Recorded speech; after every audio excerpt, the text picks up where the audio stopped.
a nossa arte no final de semana do sítio. E imagina umas pessoas viciadas em fogueira. Deu, Fê?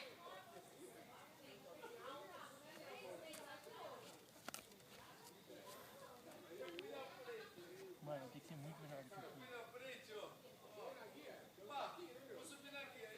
Puta, você jogou muito da fogueira. Não vai dar. Vai chegar só até aqui.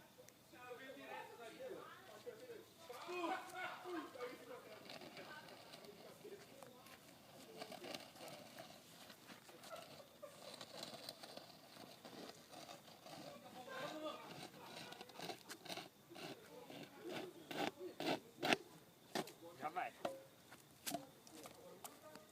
Cuidado. Nossa, que louco. Puta, não pegou a última tábua. Tem que pegar a última tábua. Será que tá molhada? Não, ela vai pegar, ó. Tá ligado? Ali, ó.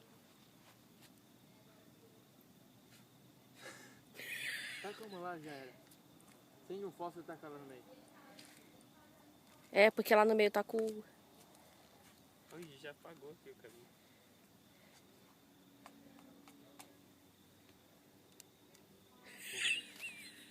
Vira uma dessa. Cuidado aí, essa porra aí vai escorrer pra sua mão. Cuidado, se escorre na sua mão. É a ligação. A gente precisava de uns 10 litros de gasolina pra isso dar certo, né? Acho que a gente não vai nem conseguir ligar a fogueira. Daí a gente precisaria de uns 10 litros, né? Uhum. Olha o tanto que a gente ainda tem pra queimar, presta atenção. Imagina um povo louco.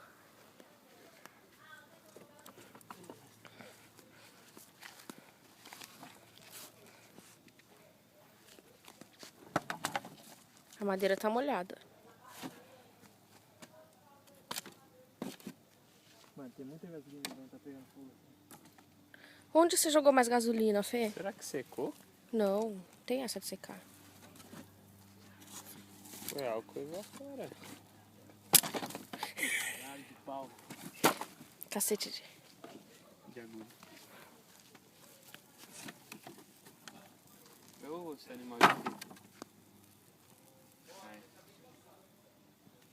Aí, agora foi.